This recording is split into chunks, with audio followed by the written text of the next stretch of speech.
hi, and welcome. If you are new here, my name is Sarah, and this is Wicked Reading. So I have a feeling today's video is going to be a long one, so grab a drink, grab a snack, because I got a lot of books to discuss with you guys. I'm just gonna say right now, my cats are on another level of zoomies.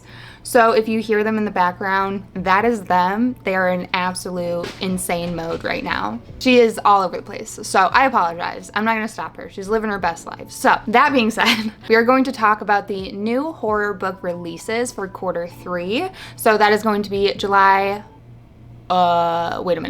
July, August, September. So the new horror releases between July and September. So I am really excited because I think that this is definitely the quarter that I have the most interest in. I have 26 books to talk to you guys about, but I did approach this one a little bit different where I have my books grouped in each month in two different categories. So I have a category of books that I am absolutely interested in, and then I have other books categorized as books I'm like intrigued by, not enough to go out and read it myself necessarily, but I definitely am going to look out for reviews on said books, and that will definitely sway whether or not I seek them out myself. So each month I have two categories. Hopefully I explained that well. I do have my laptop in front of me with all my academic research, and I will be reading parts of the synopsis because I cannot memorize 26 synopsis of books that I haven't read. So I am going to read the synopsis, but not word for word, and just enough to get the vibe of the book, okay? So I will be looking down at my laptop, referring to my notes. So let's talk about the books. So the very first book I have for July 2nd of the books that I'm truly interested in is Wilderness Reform, and this is by Matt Query and Harrison Query. I just read Old Country by them. They are brothers that write together. Now I will say after reading Old Country, I'm a little bit more hesitant to check this one out, but I love this premise. It's a camping premise. It says 13-year-old Ben is sent to a remote reform program for troubled teens by a juvenile court judge. But when he arrives at the camp, located on the edge of the vast wilderness of northwestern Montana, he immediately recognizes that there is something off about the counselors. As he gets to know the boys in his cabin, he soon discovers that they each have far more going for them than whatever crime landed them there. I like the premise of this a lot. I like a camping situation. I like the idea of this being a reform for troubled teens. It sounds really interesting to me. It sounds like it's going to be very character driven as well, if we're going to get the stories of all the boys and how they ended up in this situation. And then, yeah, I don't know what kind of horror turn it will take. If it's going to be more supernatural or if it's going to take on more of a slasher type of book, I don't know. But I'm intrigued by it because I like the camping stuff. This next book is probably the #1 book that I am anticipating for all of Q3. It sounds so interesting to me. I have an e-arc from NetGalley for it, so I will be reading it. I'm so excited. I can't wait. It comes out July 9th, and it is called Honeycomb by S.B. Caves. So this is described as Big Brother meets Black Mirror, in which 6 strangers take part in a mysterious medical experiment in an isolated mansion. I'm already sold by that sentence alone. 5 of the participants are taking a placebo, and 1 of the participants is taking this new experimental drug. It also involves this like actress that is kind of trying to reintroduce herself into the scene. She was kind of washed up and considered irrelevant after a public breakdown. So she is one of the participants that goes into this experiment. I'm assuming that we follow the story from her POV, but I don't know, it just sounds really good to me. The whole like experimental drug, isolation, this like reality TV-esque experiment. Oh my god, it just sounds really good to me. So I really hope that it does live up to the hype that I am giving it in my own head. Then after that, on July 16th, we have I Was a Teenage Slasher by Stephen Graham Jones. I love Stephen Graham Jones' writing. His writing is definitely not for everybody, but I do love his writing. So I'm really excited for this one. This takes place in 1989, La Mesa, Texas, and we actually follow the POV of who is supposed to be the villain of the story, and they become a slasher. So we kind of get the story of why, when, how this person becomes a slasher. This story seems like it's very close to Stephen Graham Jones' heart. I've heard a lot of interviews of him talking about this, and he was in the middle of writing his Indian Lake trilogy, but this story just had to come out of him. It says that he is exploring the Texas that he grew up in, the unfairness of being on the outside, and we follow the killer as he's writing his own autobiography. So I don't know, it sounds really interesting. I will just pick up anything that Stephen Graham Jones writes, so I'll definitely read this one. Okay, this one's interesting because the beginning of the synopsis has me interested, the middle makes me not interested, and then the very last little bit makes me interested again. So I'm like on the fence with this one, but I don't see many people talking about it, so I think I will have to read it for myself to find out if it's for me. There's just some keywords that I like, but also some keywords that I don't like. So on July 16th, we have Smother Moss by Alyssa Alluring. This is an interesting cover. So this one takes place in 1980s Appalachia, which I love. I love that setting. It says sisters Sheila and Angie couldn't be more different. While their mother works long shifts at the nearby asylum. I like that aspect to it, but I don't think that it'll play too much into the story, but I like that. Sheila does her best to care for their home and keep to herself, even when enduring relentless bullying from classmates. Her rambunctious, fearless younger sister Angie is more focused on fighting imaginary zombies and creating tarot-like cards that seem to have a mind of their own. So I like the sister aspect going on. This is the part that makes me a little bit less interested, but it says, when the brutal murder of two female hikers on a nearby Appalachian trail stuns their small community, the sisters find themselves tangled in a dangerous game of cat and mouse. Angie discovers a ripped shirt soaked in blood, money Sheila's been stashing away disappears, and a strange man shows up at a local store trying to barter with a woman's watch. So like, it's not bad, but it's kind of like, okay, murder mystery, don't always love those. But then, this sentence, I love. In turns both terrifying and otherworldly, author Alyssa Alluring opens the door to a hidden world of Smother Moss, a mountain that sighs, monsters made of ink, rabbits both dead and alive, and ropes that just won't come undone. Unsettling, propulsive, and wonderfully atmospheric. So I'm really kind of interested in that because of that last thing. If I didn't read that, I would have just been like, nah, not interested. It just sounds like a murder mystery thriller. But I think it might take on more of a nature, supernatural-esque turn where like the mountain is almost an entity of its own and like nature gets involved, and I will eat that up. So I'm really excited, especially the cover. The cover has a lot of like nature, leaves, animals going on. So I think it's going to go in that direction and I hope it does. So we'll see. Okay, so still a few more for July, but these are ones that I am not as interested in, but I'm kind of interested in, you know? I'm not totally sold on these ones yet. Something's holding me back, but I could be sold on them. So first, July 9th, we have Let Gravity Seize the Dead by Darren Doyle. This cover, I mean, if you guys know me, if you're not new here, you would know that I love this cover. Stunning, gorgeous, eating it up. It says, in 2007, Beck Randall moves with his wife and teenage daughters into a long abandoned cabin deep in the woods. I like that. Built a century before by his grandparents. Once there, daughters Tina and Lucy discover that their predecessors have left an imprint of suffering and violence the girls refer to as the Whistler, an eerie presence infused in the nature that surrounds them. As the 1907 and 2007 storylines braid together, characters and events intrude upon each other, blurring the boundaries between eras and illustrating that people and lives are not forgotten. Instead, they are woven into the fabric of the land itself. So I'm like mixed on this one. For whatever reason, I'm not fully sold on this one. It does say it's an intergenerational literary horror style, so I love literary horror, but I don't know how I feel about intergenerational. I think I like it, but I don't know if I like that it's being sold as that. If that makes any sense, it probably doesn't. It's probably one I'm not going to rush to read if I do.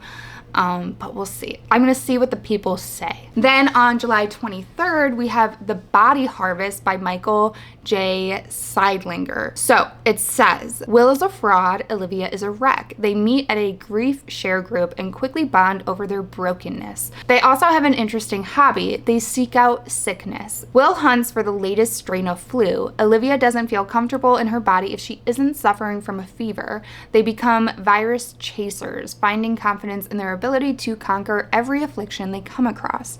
And then it goes on to say that they find like this community that also does the same thing, and they meet this guy and the vibes are off pretty much. So, here's why I'm hesitant for this one. Reviews are not good so far. Reviews are not good. I saw this on NetGalley and I thought about requesting it, but I saw the reviews and I was like, I don't know if I'm motivated enough to read it before it comes out. So I did not request it. Yeah, reviews are not good.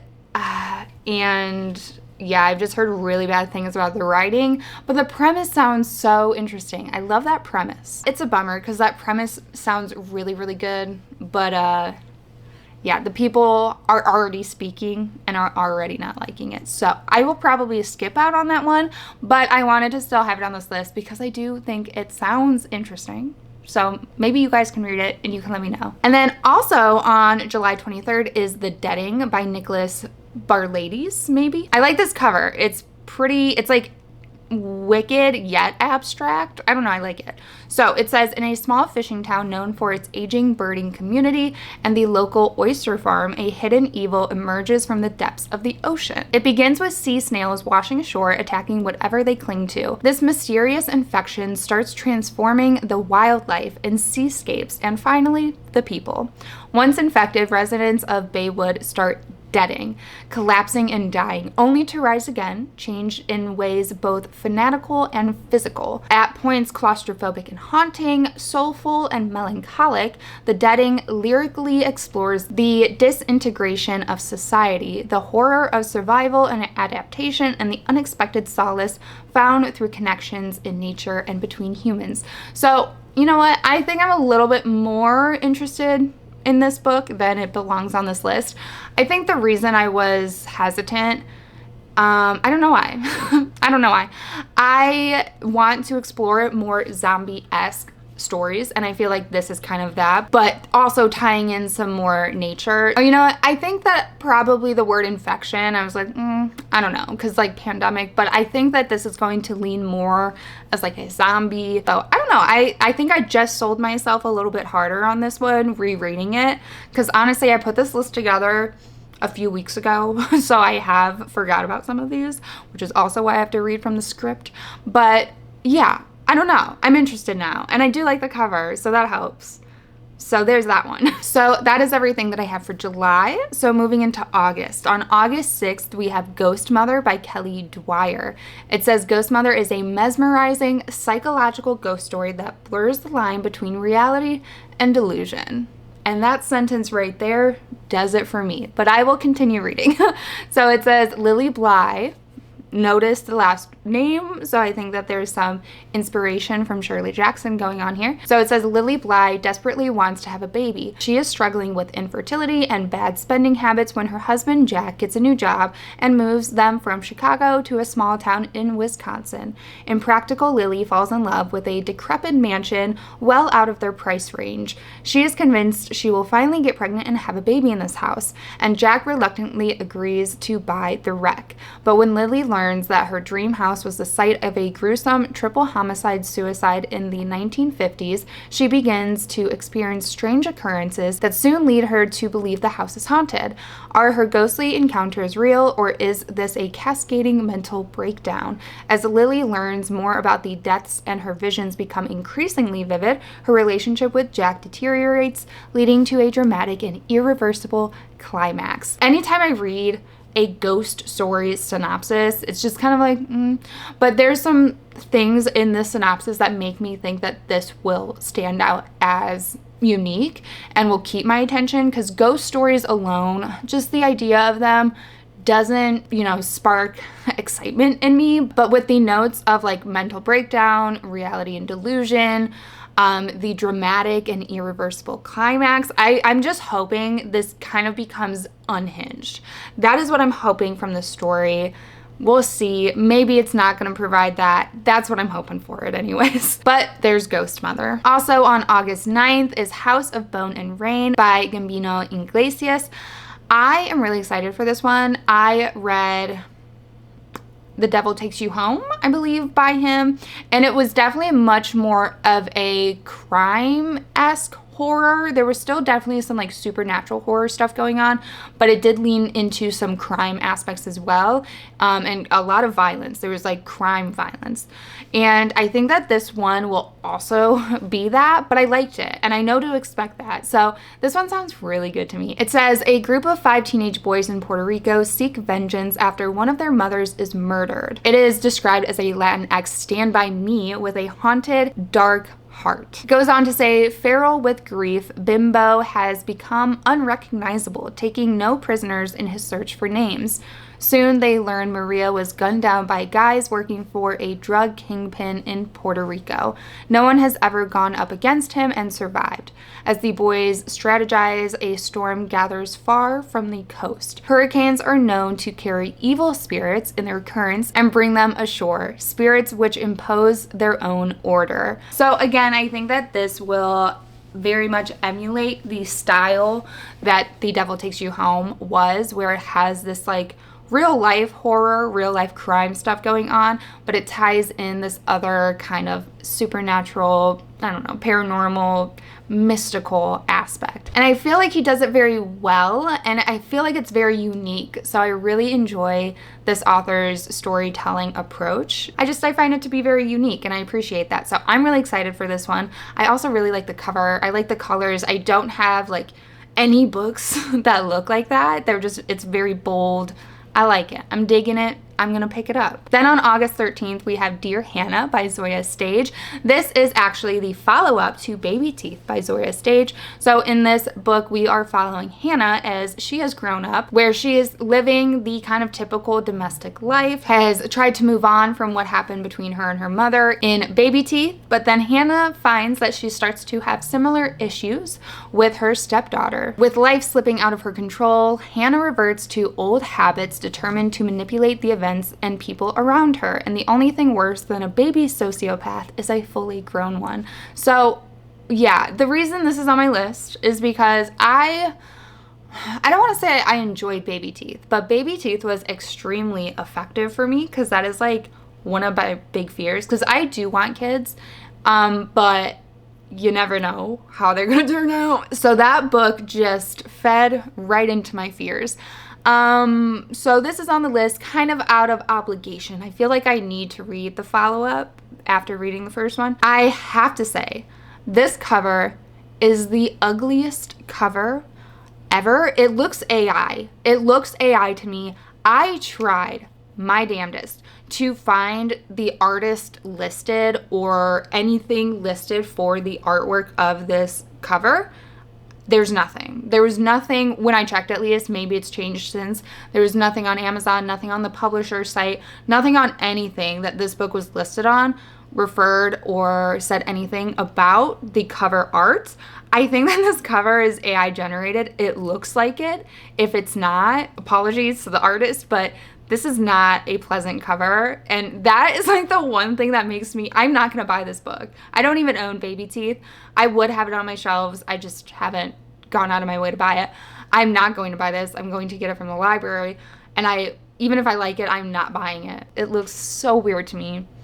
This cover is uncanny to me. I don't like looking at it. Moving on. So those were the books for August that I'm truly anticipating, but I have 6 books to still talk about that I'm not totally sold on, but I'm still looking out for. So on August 6th, we have The Unmothers by Leslie J. Anderson. I don't like this cover at all. It says, it is an emotionally raw and propulsive folk horror mystery.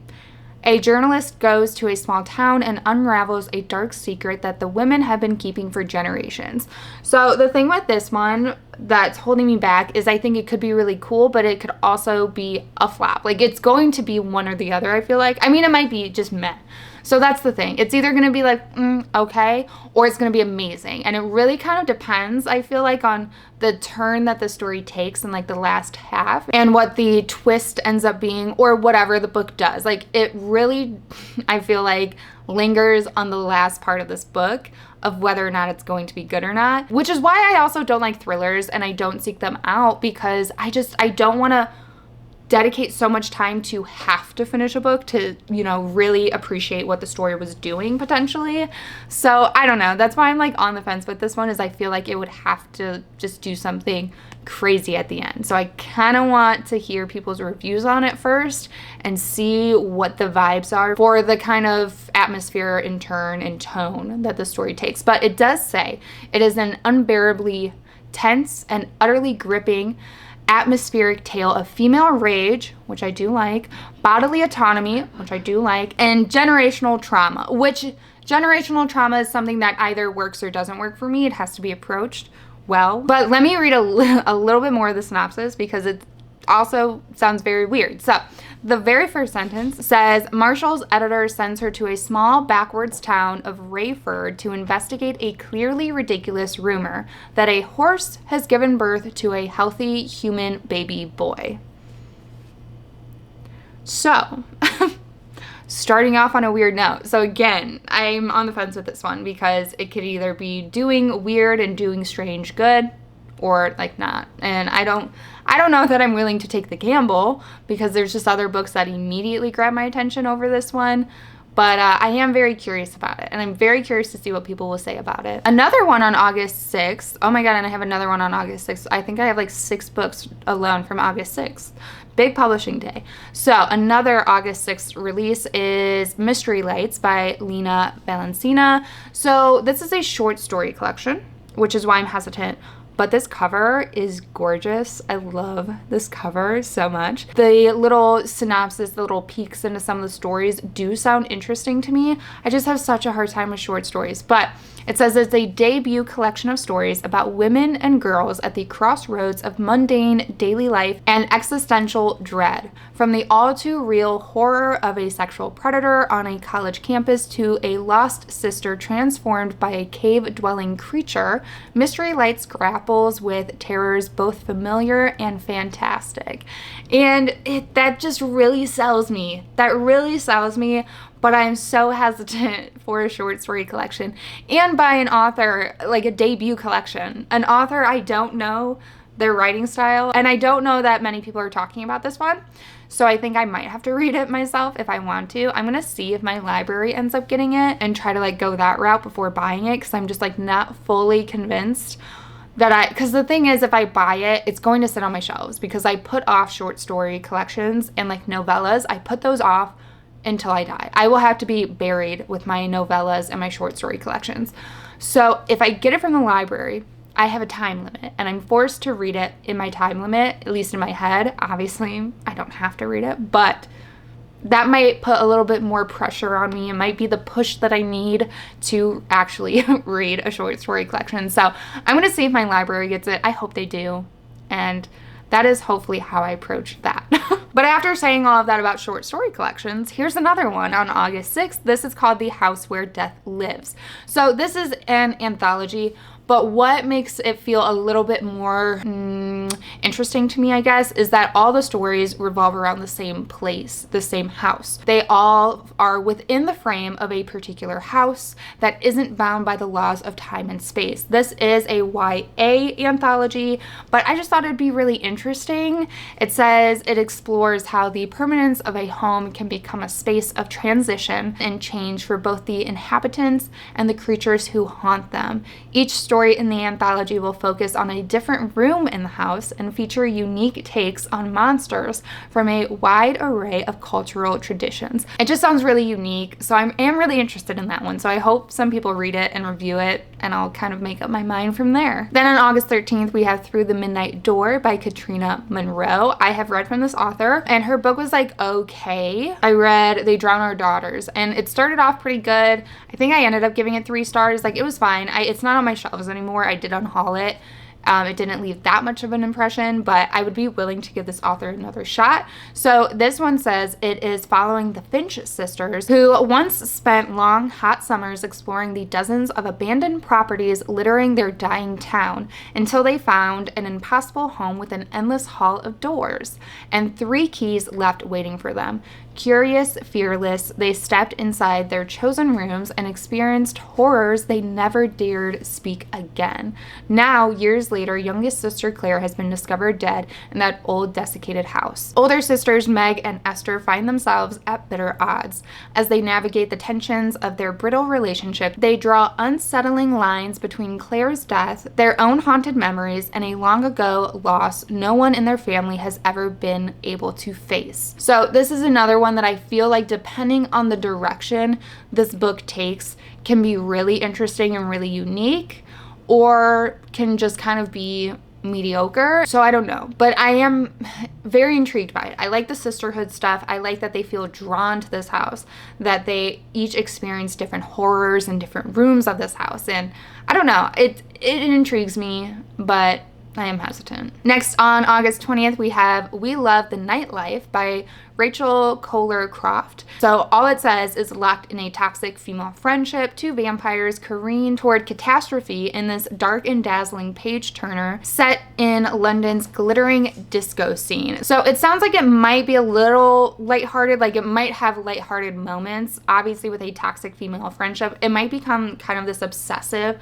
story as well. I am interested in this one. Not so sold on it, obviously, but I am definitely going to look out for reviews for that one. Another one on August 20th is Sacrificial Animals by Kaylee Peterson. I will say this cover, I like it. I like the cover. So it says, the last thing Nick Morrow expected was to receive an invitation from his father to return home. When he left rural Nebraska behind, he believed he was leaving everything there, including his abusive father and the farm that loomed so large in memory forever. But neither Nick nor his brother Joshua, disowned for marrying Amelia, a woman of Asian descent, can ignore such summons from their father, who hopes for a deathbed reconciliation.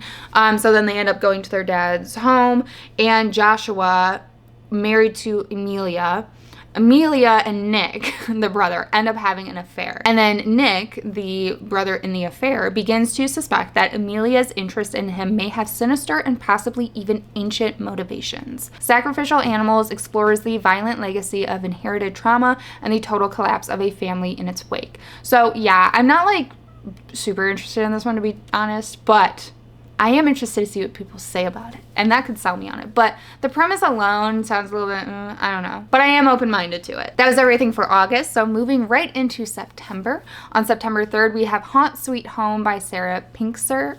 Sarah Pinsker, sorry about that.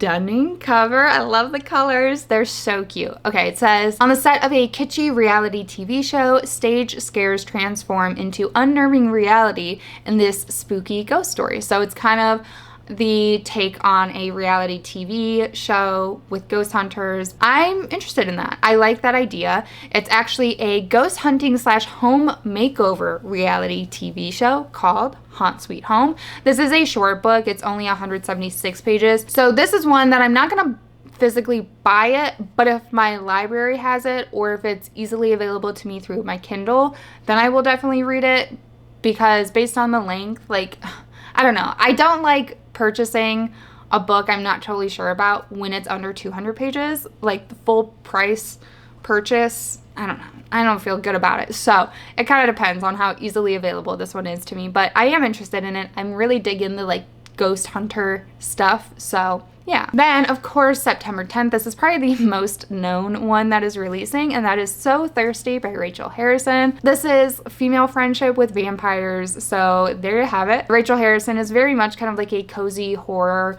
where she writes in a lot of horror icons. In this case, we have vampires. She loves to have female friendships as parts of the book, and then it tends to have other themes going on, sometimes a little bit darker, but very real life-esque themes. So I am interested in this one. I really enjoy Rachel Harrison as a writer. She's one of my favorite kind of cozy writers at the moment. So I will definitely be checking this one out. I'll definitely be buying it because at this point I pretty much collect Rachel Harrison books. So I'll add it to the collection and I'll read it eventually. Another one on September 10th is This World Is Not Yours by Kemi Ashengiwa. I hope I said that right. This cover is so creepy. I dig it. I dig this cover. Very creepy. It says it is a fast-paced queer horror novella blending Cassandra Claw's inventive horror with a planetary intelligence. So like a space horror, which I need more of. So it says it is a heady, toxic cocktail of a beautiful but macabre world and a toxic queer polycule consumed by jealousy and pushed to unforgivable betrayals. Our main character goes on a colonization project along with her friend Jessie, and the planet they go to is beautiful and lethal. Since it is a novella, I feel like we shouldn't get much more into it. Space horror. There you have it. Then September 17th is Evil in Me by Brahm. I will absolutely be buying this because Brahm is another one that I will just buy his books because he has a lot of artwork in the books. So I like to have the physical copies of them. And I have really enjoyed some of his stories. I loved Krampus from him. Really excited for this one. It just sounds so good. It sounds like something I've been needing in my life. So it says aspiring musician Ruby Tucker has had enough of her small rural town and dysfunctional family, but a falling out with her best friend and bandmate has killed her dreams of escaping and making it big in the Atlanta punk scene. So I love that we have a punk scene. We have kind of like metal music integrated into the story, and I love that. That is what I wanted from We Sold Our Souls by Grady Hendrix. I wanted metal meets horror. That book did not deliver for me, but maybe this one will. It says, while helping her eccentric neighbor organize his religious artifacts, an ancient ring clamps down on her finger, possessing her with the spirit of a bloodthirsty demon. There's no exorcising it unless hundreds of people chant a spell to set Ruby free. I'm really excited for this one. I hope it's good. Next up on September 17th, we have Such Lovely Skin by Tatiana Schlotbahn. Might be saying that name wrong. First of all, cover, gorgeous. Second of all, title, love it. So I really want to read this one, mostly based on those, but it does sound really good too. This is a YA, so it makes me slightly hesitant, but I think I will still read it anyways. It says, after spending the summer racked with guilt about causing the accident that killed her little sister, ambitious gamer and chronic liar Viv returns to Twitch streaming. She never told her parents the truth about the accident, but she hopes that maybe making it big in streaming and giving the money to them is penance enough for her mistakes. The weekend before school starts, Viv finds the perfect horror game to make her Twitch comeback, and during an offline practice run, an NPC asks Viv for a secret. She decides to tell them the truth about her sister's death, since the game could never share her secret. In doing so, she accidentally welcomes a demonic mimic into her life. I think this sounds really interesting. I'm really interested in this. It just, the tech horror is not something I'm typically drawn to be totally honest.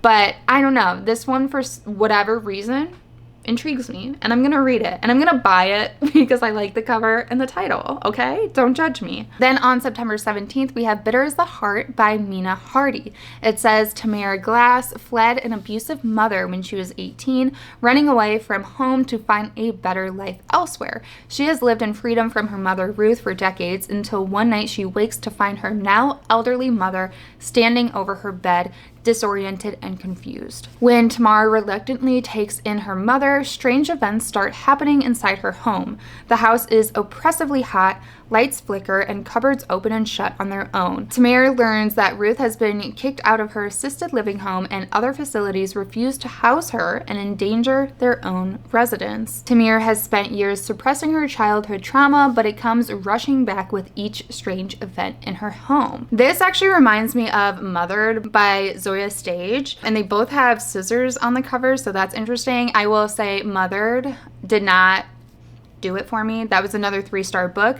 So I'm hoping that this one's better. It has a better premise in my mind. The setup's different, and I'm excited for this. I don't know. I hope it's good. I hope it's what I wanted out of Mothered. Then on September 24th, we have Cicada by Tanya Pell. This is part of the Killer VHS series. So it is a set of novellas. Each one is written by a different author, but this one sounds so good. So this says Ash is stranded at a rural horror film festival about a giant killer cicada and can't decide what's worse, the movie or her idiot boyfriend, until she realizes she's starring in the bloody sequel when people start dying and the locals won't let them leave. So I'm hoping that this is kind of like a creature feature. I have not read very many of them. It is something I want to read more of, and if it's a giant cicada, like if it's the movie taking over the book, I will be into it. I'm excited to see what this is all about. I love the styles of these covers as well, so I'm looking forward to this one. And this will be one that I buy because why not? Also on September 24th is Devils Kill Devils by Johnny Compton. This says Sarita has been watched over by a guardian angel her entire life. She calls him Angelo. When Angelo murders someone she loves, Sarita begins to see what's really been lurking in the shadows surrounding her, and she will have to embrace the evil within if she hopes to make it out alive. So this is pretty much like a devil versus angel horror book. I recently read from Johnny Compton and I did enjoy the writing style. The story had some issues, but I enjoyed his writing style. So I am looking forward to this. I really like the cover as well. I like the color combination together. I will say I've never read a book with the name Angelo in it, and if you don't know, that is my husband's name. So that, I don't know, it's interesting. I don't know how I'm gonna feel about reading his name. I won't read books that have my name in it either. So yeah, we'll see how that goes. So those were all the ones for September that I will definitely probably be checking out. So moving into the last 2 books that we're going to talk about for this video, and it is the ones that I'm kind of interested in, but I definitely want to hear people's thoughts about them first. And the first one comes out September 10th, and it is called William by Mason Coyle. It says Henry is a brilliant engineer who, after untold hours spent in his home lab, has achieved the breakthrough of his career. He's created an artificially intelligent consciousness. He calls the half-formed robot William. No one knows about William. Henry's agoraphobia keeps him inside the house, and his fixation on his project keeps him up in the attic, away from everyone, including his pregnant wife, Lily. When Lily's co-workers show up wanting to finally meet Henry and see the new house, the smartest of smart homes, Henry decides to introduce them to William, and things go from strange to much worse. So it sounds like it's going to be kind of like an AI slasher maybe, so that's why I'm a little hesitant. Like I said with the other book, Such Lovely Skin, I don't know how I feel about tech horror. This one is one that's like not really grabbing my attention. I don't know how I feel about like AI smart home horror, but we'll see. I'm interested enough to listen to people's reviews about it, so there's that one. So the very last one to talk about today is coming out September 24th, and this is called Tiny Threads by Lilium Rivera. So this is sold as a sinister novel of supernatural suspense where a young woman gets her dream job working for a famous designer and discovers the dark side of the glamorous world of fashion. So it kind of sounds like horror Devil Meets Prada, which has me a little bit interested, but I'm not like totally interested in the fashion world. I don't care about designer things, so that element of it doesn't interest me. So I think that that's why I'm not super drawn towards this book, but it does, you know, interest me enough to look out for it. So we'll see what the people think about it once it comes out. So that is all 26 new horror releases that I wanted to talk about for Q3. Let me know what books on the list you're interested in. If there's books that you're anticipating that I didn't talk about, feel free to share them down in the comments down below. If you made it to this point in the video, leave me a bee emoji down below for Honeycomb, because that is definitely the one I'm anticipating the most